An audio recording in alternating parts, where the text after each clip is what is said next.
No hepa kawai. Eti wa mlako. Lo kita ni macha ya no jubi anoi. Lo ko so ko nge wa bele mbeli ni ngetu. Ekemini. Elu ka ni bele ange kasanya ha. Ibo be. Bio esenfa. Jubi ngemini no e kasanya. Se wala kemini no eke. Lo mena na kemla. Jubi ano. Hallelujah. Bio Kristo ba. Ekemini. Eke yu la bichio. Yu la bichio. Majelejio. Majelejio. Kristo no. Wo jo ma tu ke ba che o. Lo ko so ko ga tun ka pio Israel bi mu. Anyemo se jalu yu na ka ayo yu. Alfale lo. Ju bi ka ba je ko wa buje Kristo. Lo ka ayo ma se bi. Amen. Lo bi wa ku me no. Like be Moses to me yam. Audi ma Kristo. Ejumi. Amen. But kita ni ma never again. Ne job like ehemi. Why Matthew 22:34. Hallelujah. Say I'm going to Hebrews 7:12. Neka gba mi lo. Bible ji elo wa ni no. Sane ni wo ni otulo. Eli agokwale ne ge ma wo cha mi obi. Ne o ka fu lo ne da. Ko ayo yi. Hallelujah. Amen. Lo wo ma bu he bi ke ga yo ni lo. Ba dem na no bu ka ji lo yi. Hallelujah. Tuna ke atunu ki kun. Even no ebe ke mu sisi ha. E ga ge ka ke na yo fe yo. E pa ko tin yi. Nke na no gogo wa isane ju. Kana no goma isane aju. Oga mulo pemini no. Kono. Hallelujah. Ine lo Israel bi o me o. Ayo na ya hiyo. Me ka be ya mi o. Lo we na kai ai do wa me o ne. Na ai choko di no ne. Se wona ne wa be ya mi. Na ka ba do wa di ni no. Kristo ewu. Lo ni no ko pe sa pe ya. Kwa se pe ya ni ko wa ko ni pe e mo ta wa pe yo re. Say you very well. So let me see Kelly. Hallelujah. Amen. Mama, in a great academy, it's a Pasaya weto. I draw me making no Belogini, I sit again. Bobe, Monto prayer weapon. Okay, Monto Yaka Kunuji. I see a Kunuji, no Belogini, I draw you, and the Monto on it.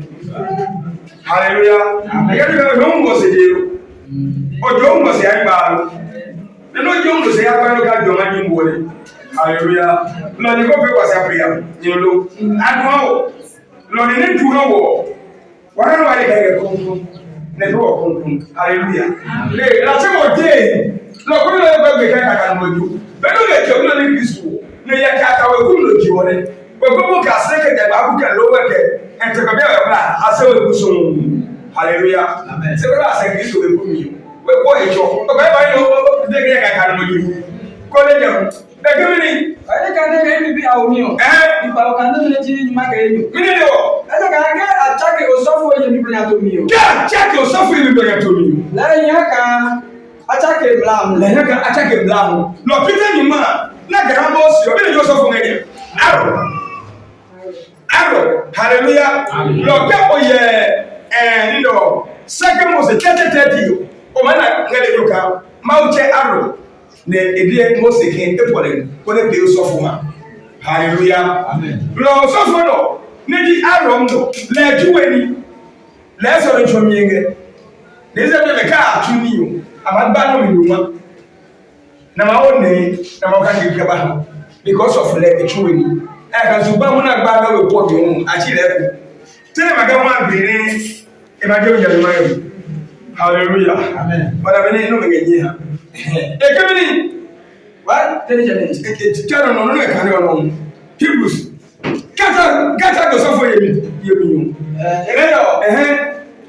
attack go so for me to me la ya ka attack mla la ya ka me no attack mla hallelujah amen yo kaje mo le Hebrews 7:26 e kemini 7:26 ekio na Yesu ji osofo ko to be plan sawo lemini Yesu ji osofo ni sawo bobe pio ni nge hiyo ne mene mnyito nge rubio Yesu ke gumene no yona no aka nyewo mi ka osofo lo pio osofo ya mnyito nge rubio yo ka Yesu ji osofo wo le mene mo mi to ni mo pe Yesu mu ni hallelujah lo Israel pio me ne Aaron ji osofo gabi o mi yo abo me ne tuwe Aaron kamo se o mla ka ba Aaron na Aaron chome o ayo no abo Aaron tuwe hallelujah amen se bi ona check osofo apeni no Yesu lo be de to nyuma Yesu hallelujah amen bi o Yesu kita nyuma let's go why kare ma do mi o e no kare kare ma ni mlezi ke emie yengo e ko ke mlamni no loko ekri hallelujah amen ese bi ma ajami onya mlamwa ajimi no kita nyuma na Yesu Kristo le jami no ga semi o lamu wa mlamwa na kita nyuma ne maani lo mene kita nyuma no wa yiyo Yesu kita nyuma lo nyebu Yesu tuwe no wa ho ya e ke mi di blo ne ka do ba gbe emu e ma fe e ke mi ni Dede Francis bi o me nuka Yesu jo Saduki bi o me ayo. Anuka Saduki bi o me ayo o ge Yesu sie ke tomi. Ne ebu mesimene no boom. Lo me wa kan ya na tenti Yesu. Francis bi ma yewe. Me na yewe Saduki bi o me. Lo me Francis bi o me le aya. Hallelujah. Amen. Ni na ugi ma ya nyemizu. Ni na ugi tira me ya yewi o. Saduki ne me na ya Farasi ne ya ne. Hallelujah. Me ne ma ya. Ma to te ye kare ko ni ba yi. To te wa. Te ga ne lo gi ma ya amatu ne ni yemi. E ga rosio. Yesu ka ni ko mi o. E ka se le tumu. Ne edeke. Na tuni o. Ke Farasi bi o me ji ni ne amo e wa mi mo ade. Ko ne acho mo se blast samenya. Lo pa ga me ma de.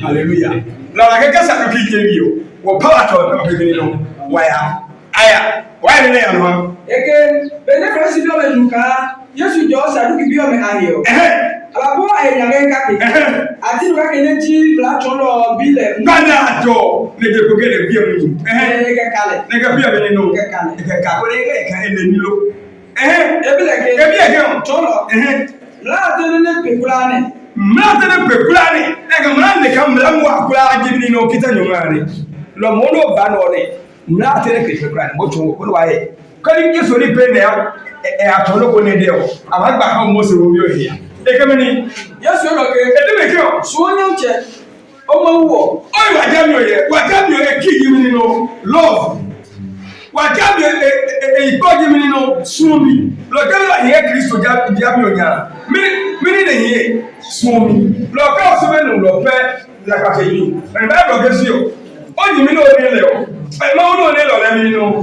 ogro sumu le so yimi no ga ye le mi no ogro sumu e o sumi e ga mi na ga tai la pa che jimo hallelujah lo Yesu Kristo jami o ke ba e ki jimi no lo ni ko ya lo ma nge yom no ne ma no wala jare ne sumi ye hallelujah amen ko ya so le pio ni ko ba pe awo ma no go be de mo atensidi ne maka ni ya egun mi na ayi ni ne ko be de e ma do gan pasia yi gasa fori hallelujah o be ka pe mi no wo ke na ni mi ne yi fi no ba so ni tun ko de gu no ba ga mo lo yo ya oni ni o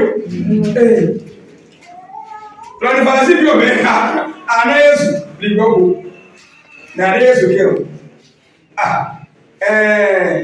ke no ko de enyeke jine no na o na ka ye de mi anu ga ki mawo alo cover kare ke ke mo la ya ka bi ne ko che ke ni la ga bi o che ke ni ne fomu ke no ko nya mi o ne sa no ke ha mi o ke ha mi pe no mo na ka ba ha mawo no ne ke to le fo sine ko ga yi na Yesu to ni ha e ga Yesu ne to ga ko Yesu kan ka se afole ha mawo pu o ne mo mo nye yo ke ha mi no onye o no ba so ni sa se ke ye Yesu ko pe na wo so ko mo ma gbe o lo de bi akaba ke mo na sin cheke ni e Yesu de kan ye no pe na ye ke cheke bi ne bu mi ni no e cheke enyi ona me no ge ni ha lo to na bu ke ake ma wo so le ju ma wo no ne lo ko ya se afole ha so ni mo no ge ye ni fini na no na yo la o kwa loji ka mo gbele o mo baba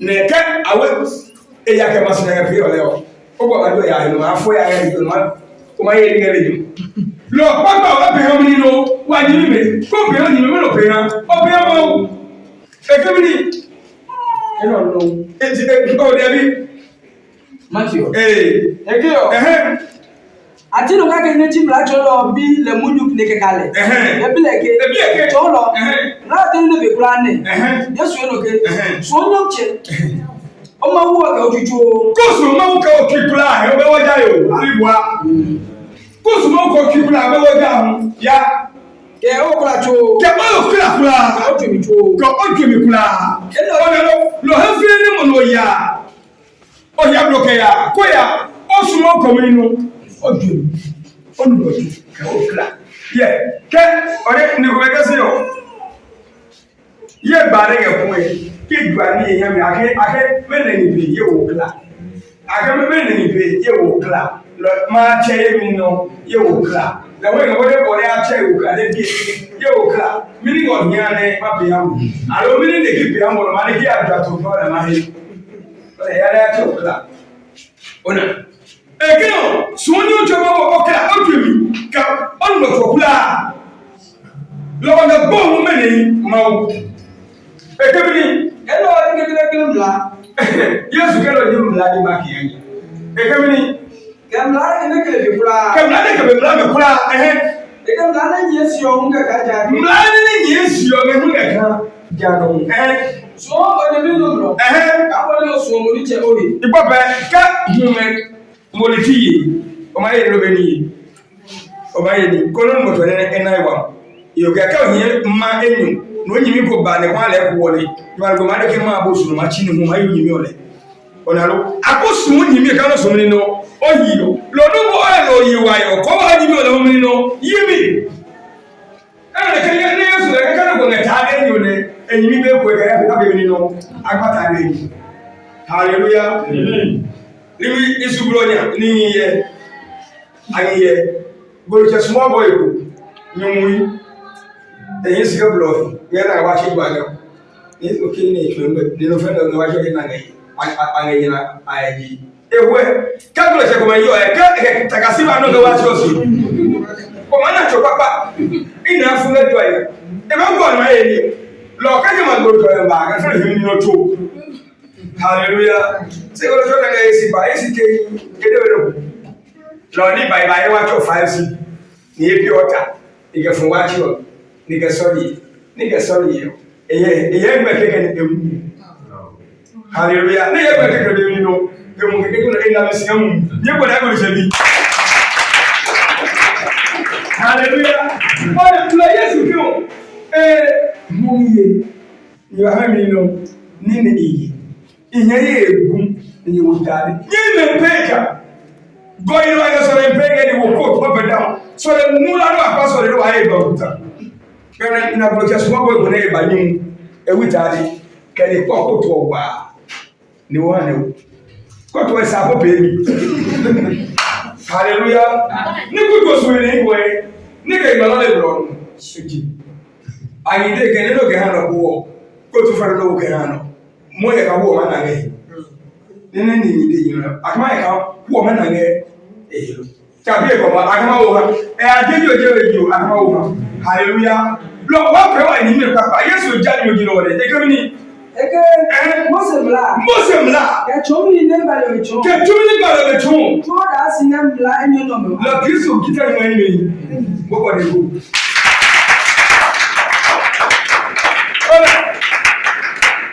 lo ba ke Kristo lo kita ni ma hallelujah mla ne ahawo de ne mla tin mla ne bene ke ayiye lo ade sa fa de sa ko du tamaye ya ayiye hallelujah amen lo ko ya ayiye do na bene o mi ha lo ko ni mla enya we se bro mla awoke ba ka ayiye ko ba ke wa mo ye o pe na lo ko be ya mi e go ma bo ko ma wa ayiye o no ma ye ni ayiye lo ma pa ye tu brad mama onaro kawa wa iyo ko ye mi when you fight for this break no go yape bro ya mi ni ya mi me kula bro ko ba yo na ngba ngam mi o ma na ya be ni no opio e lo ni mlaba se ni wa bi me ba ka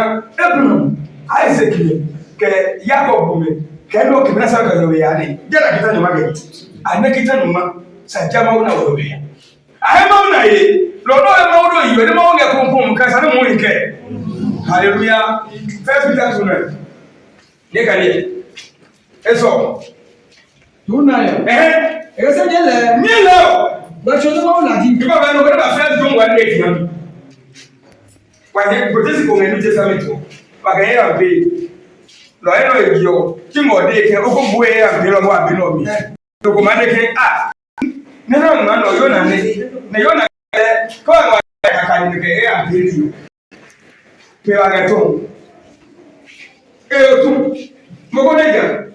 Egemi. Ese nyele. Nyele. Weto kan weto ko le jolo ki aka aka no asite ba weto wore. Ogenalo.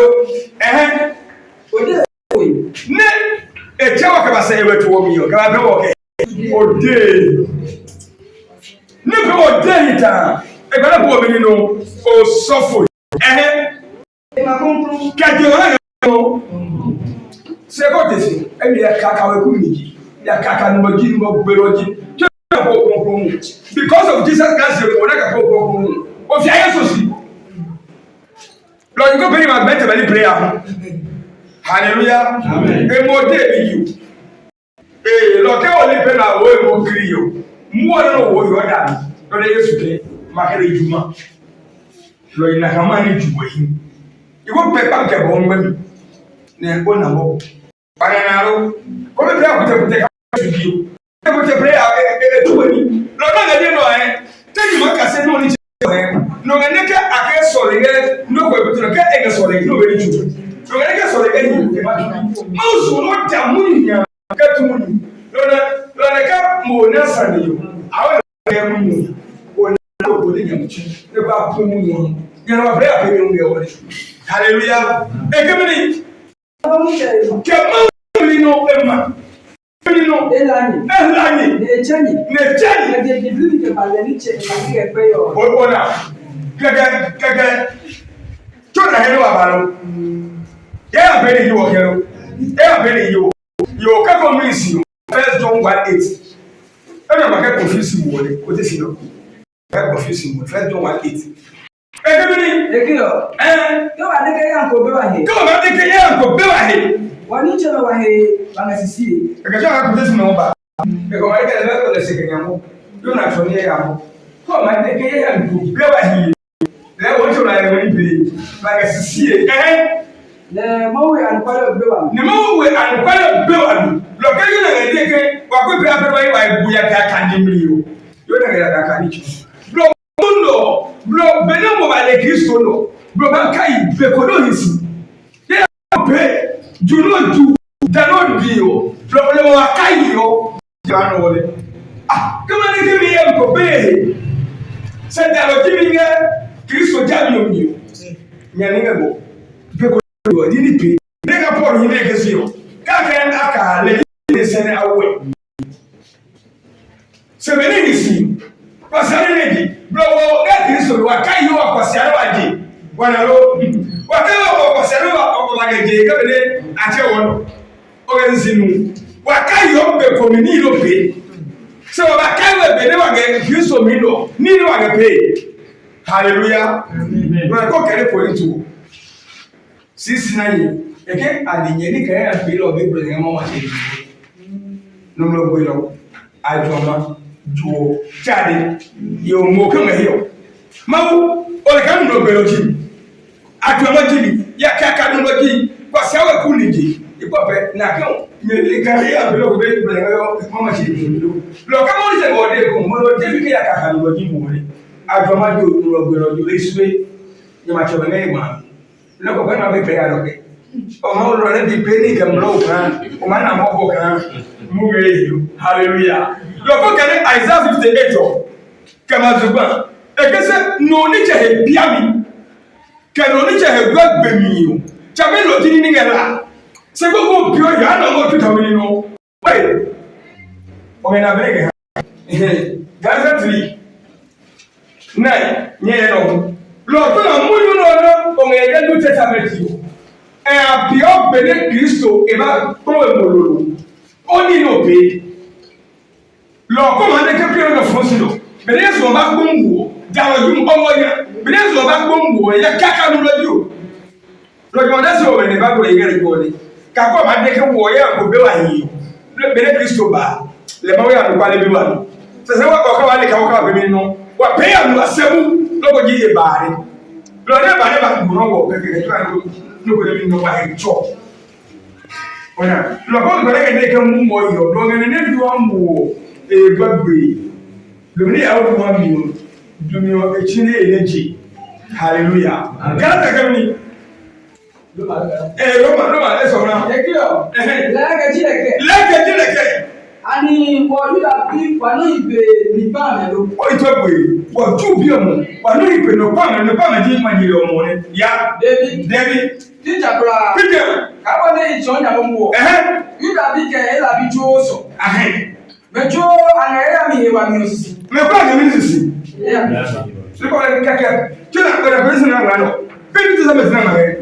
Hallelujah. Ikana jo anaya mi osisi lo.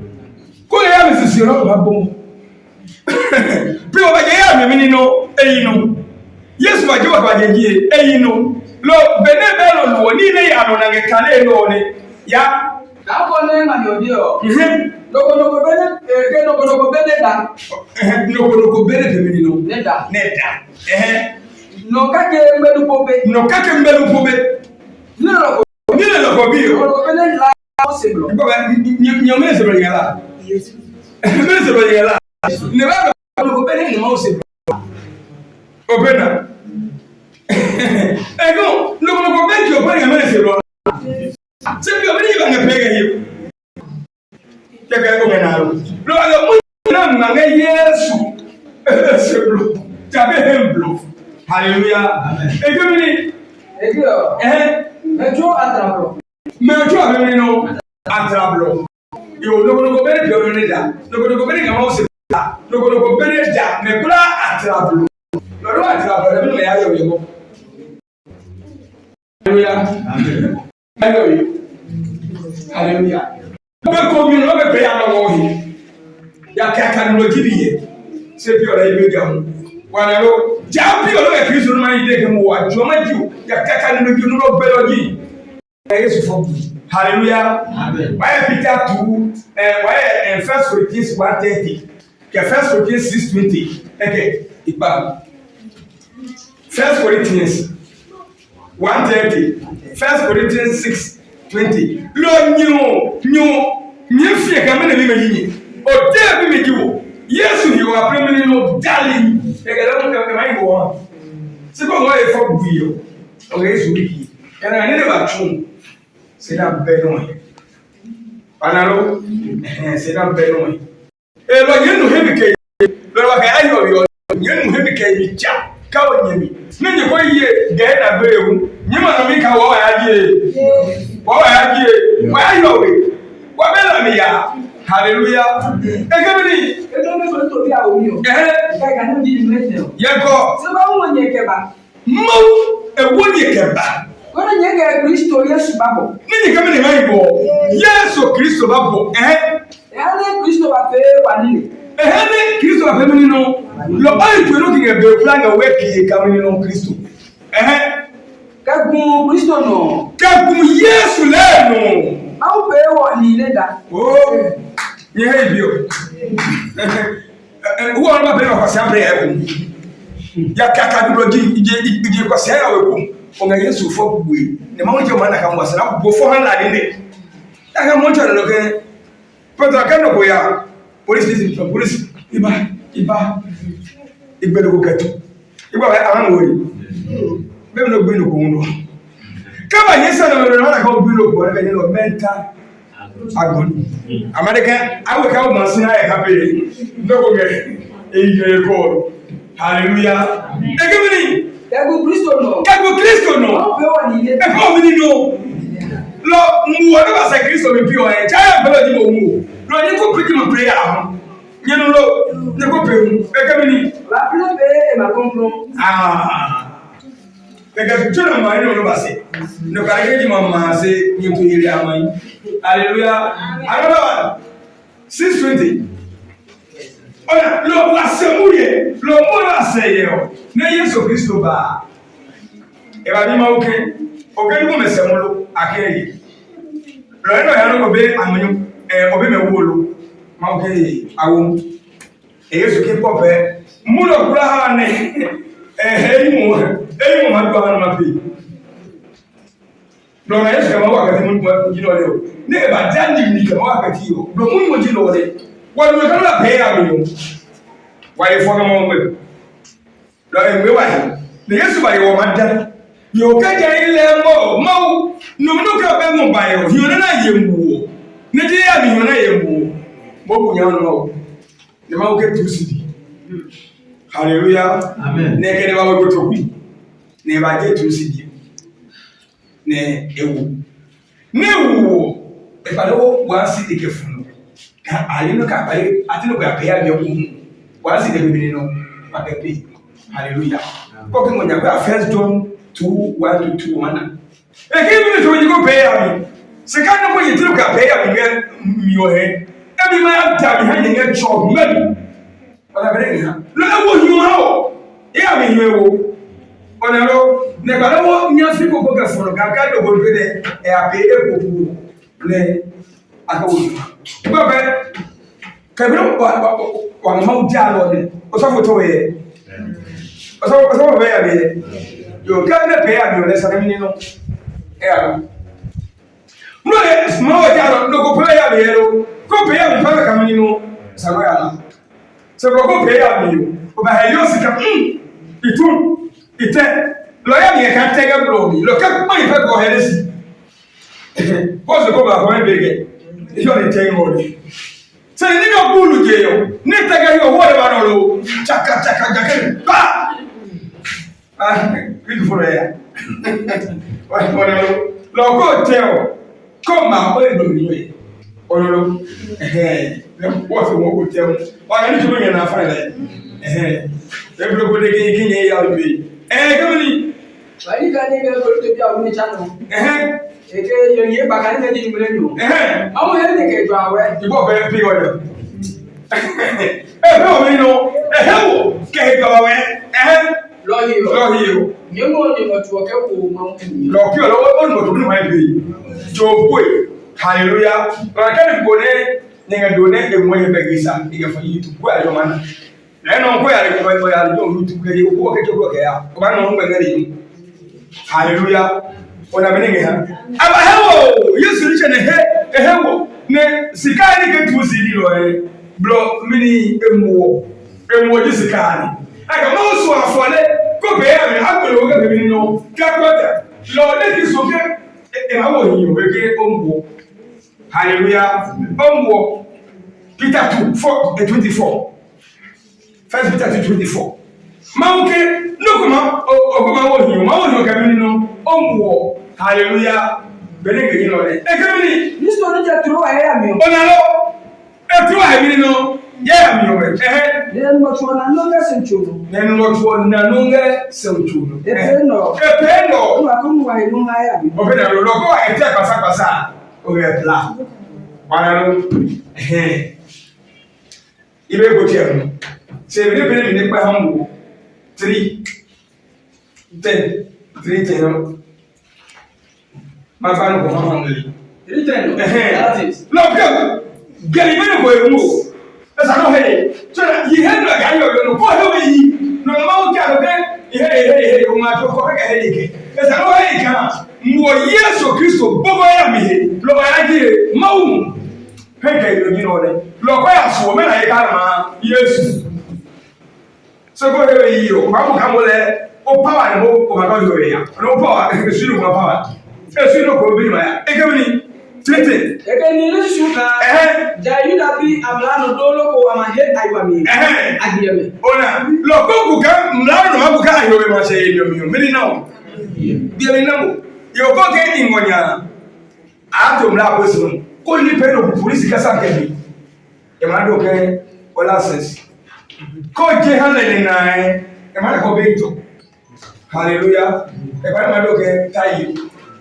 Ina heko na chobo yibi de ba be ehiru ne bisa ba mo so ke na mo ska wodi ale bega ehiru ne me no e ba abra hiye hallelujah lo bra de na lo mi ehiye lo di mu henke mi cha ga Yesu Kristo bi ko pa ne gesi ko te so bi no o bro he no ya e ga mi e ga me yo ke ma yo ke ai chona amana mau bla o mi o mi na me kula na me mau bla o mi o mi ena maton ka ke gbenu no go ja fu abiele ko to ka ke pe mini na o bi mi na mo lo be ko na mo wa ne Kristo abe ya hoya Diano, if Ossi Parker, Dimlan, local year, Nema, Amadra Egamon Apathy. As I can, my mediocre, no year, no, hey, Baba, hey, tell you, come tell me, hey, give us any news. No, here, I die a more apathy, I can walk at you. Let Petty one Amahi. Yamato, I hear you. I can hang you, but I can't hear you. I can know where I come in. Some Malaco, Malaco, enter me here. I'm not kidding. You're not a CC. Why you not a CC? You might not want me like Mama, I hear you. And I'm going to know I go. Let your pussy when I know you CC. What is your Hallelujah. Lord, you ain't telling me. Lord, I tell you, couldn't get Christo me. Bro, here you can. Every year, when I was getting Christo. Lord, pass you, I go woman and look at that. I'm going to go there.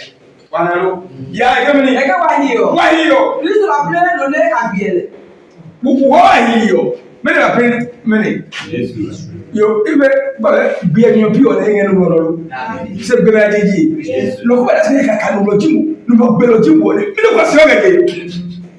Many play on the pale. The case one will come or heavy. Or heavy. A company. When you're in the number one, you're blind. A joke again. Couldn't be a nickel tone about one of your hair. You're about Bamini. Yeah, Black Christo. So Peter King, never and what one done. Local land no hey, yes, we go trim your hair. About boys of Peter on Beno. No, they can't let you know that I'll pick out your no guy, more money. I'm a kid. No, don't assimilate. Yes, I'm told you. I'll be a boy somewhere. You know, they have no Muslim no Belgium. I hear no good way. I don't know what I don't but to an aquatic how good. So go good over I can no Belgium. Let me go pray. I will know Cassio call prayer.